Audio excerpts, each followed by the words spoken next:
if you want to appear on Zoom, you're going to need to have your video and you need to unmute. All right, yeah. I don't know what you're doing with your piercing in your tongue, but we don't need to see that. Want to see it. Oh, my bad. I'm at work. My bad. So, miss, you need to be out of that bed and you're not dressed appropriately for Zoom. That's a second-degree felony. Range of punishment is anywhere from 2 to 20 years in prison and up to $10,000 fine. And then we end up here with somebody slapping somebody who has dementias and Alzheimer's.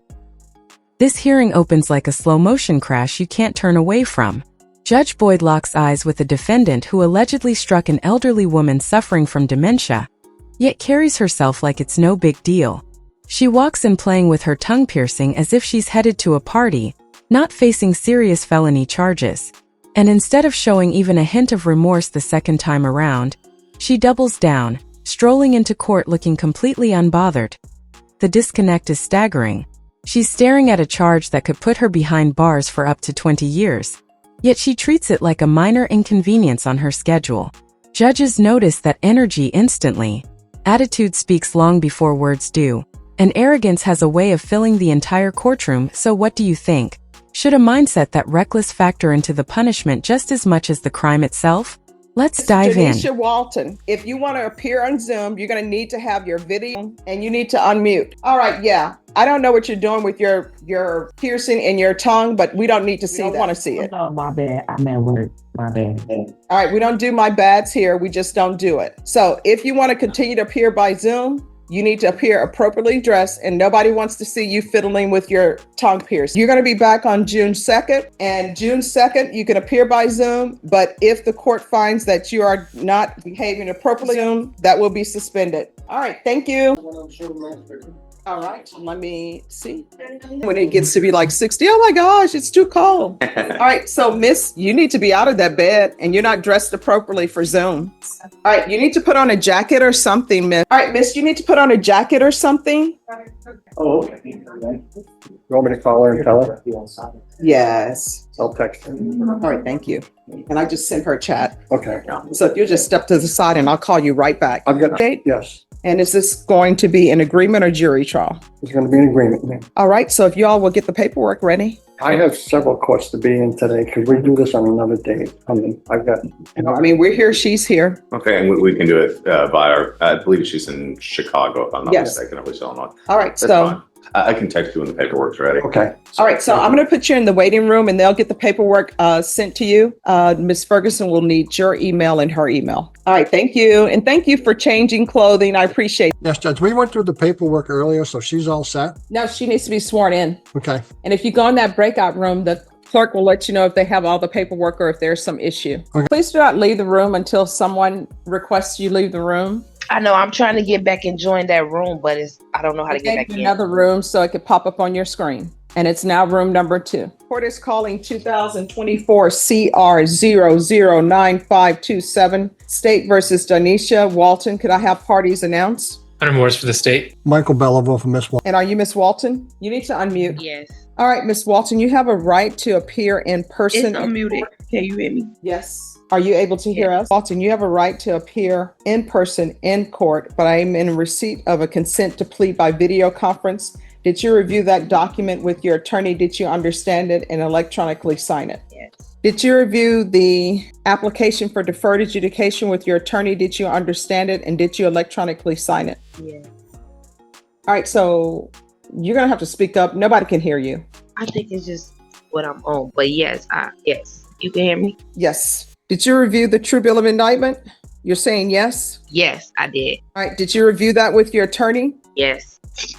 Did you understand it? Yes, I did. Did you understand you're charged with intentionally or knowingly committing bodily injury against a child, elderly, or disabled person at a state facility? Yes. That's a second-degree felony. Range of punishment is anywhere from 2 to 20 years in prison and up to $10,000 fine. According to the plea, punishment is to be assessed at $1,500 fine. State recommends deferred adjudication. There's to be no contact with the complainant, the anger management course, and you're prohibited from practicing as a nurse in the state of Texas. Did you understand that to be the plea? Yes. Defense, is that the plea? Yes, it is. Outside the agreement, the state is requesting that your community supervision be for a term of 3 years and there'll be 120 hours of community service restitution.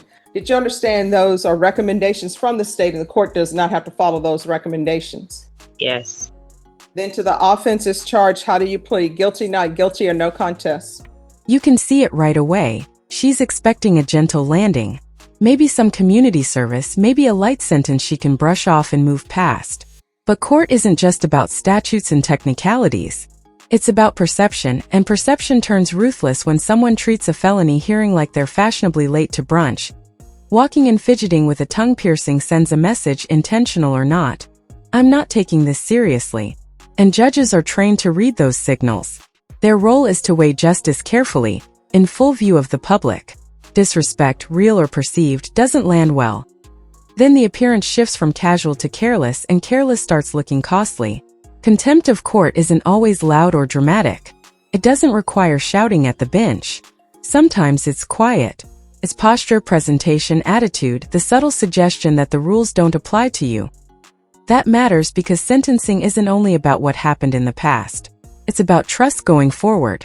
If someone can't show respect inside a courtroom, how will they respect probation terms outside of it? Judges read those small cues to predict bigger behavior. She may not realize it, but before a single document is signed, her body language is arguing her case for her. When people say, "Don't poke the bear," this is what they're talking about. Except this bear wears a robe and holds your freedom in its hands. Are you proceeding with sentencing? Yes, Judge. Yes, ma'am. All right, anything you wish to say on behalf of your client? My client is in Chicago. She understands, she should not have slapped this individual. She does accept responsibility for it. She would just like to move on and be able to work and complete her probation without any problems. All right, so how much training does she have in the field? Is she a licensed nurse, or is she a person that somebody hires and says, hey, we need somebody to come in as a caregiver? She will have to answer that one. All right, are you a licensed nurse? No, I'm working towards getting my CNA. All right, so this is a situation where somebody just hired you. People who can't take care of themselves, people who need somebody to bathe them.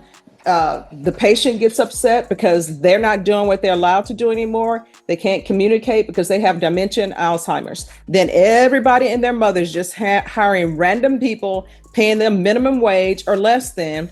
And then we end up here with somebody slapping somebody who has dementias and Alzheimer's. So I know you all say she's prohibited from practicing as a nurse in the state of Texas.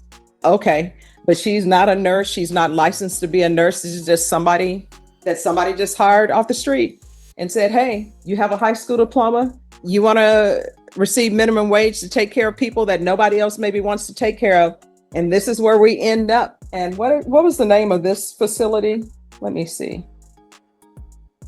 Chapters Living of San Antonio. All right. This is what the court is going to do. Does anybody want to speak to length of probation? The state is asking for 3 years. All right. Court is going to sentence you to 5 years deferred adjudication. There's a $1,500 fine. There is to be proof of employment within 30 days. There's to be no employment as a home health care provider, no employment with working with minors, no employment with working with people who are disabled. There's to be no practicing as a nurse in Texas or anywhere else. So I'm just going to say no practicing as a nurse. There's to be regular reporting by Zoom or in person. There's to be regular random UAs, 120 hours of community service restitution. The $1,500 fine will be probated. There's to be anger management. I'm ordering anger management because you all agreed to it, but it just appears that you were a person who should never have been working with someone in any type of facility or young children or people who have mental health issues. That's just not a field for you. Good luck to you. Don't take any more of these positions that requires you to have patience and that requires you to be with someone who has dementia, Alzheimer's, they're elderly, they need somebody to be kind and patient with them. You shouldn't work in those positions. Do you understand? Yes. Cases like this reveal a deeper fracture in the system, because sometimes the real threat isn't obvious until someone has already been harmed. Elderly victims are among the most vulnerable members of society. When a caregiver crosses the line into violence, the damage isn't just physical. It destroys trust in a structure meant to safeguard people at their weakest. Background checks can uncover history, but they can't measure character. They don't predict temperament. And when someone steps into court acting as if basic respect is optional, that alone raises serious concern. It signals something deeper than a single bad decision. Judge Boyd recognized the gravity of it, but the larger debate remains. Is the failure on the companies that hired her without spotting warning signs? Or does responsibility rest entirely on the individual who chose to inflict harm? Hurting a person with dementia wasn't a bureaucratic oversight. It was a personal decision. And showing up to face that decision without visible accountability only reinforces the problem. So here's the real question. Should society push for stricter screening and oversight for caregivers, or does this case prove that some individuals simply make choices no policy can prevent? Thanks for watching. Don't forget to like and subscribe, and I'll see you in the next one.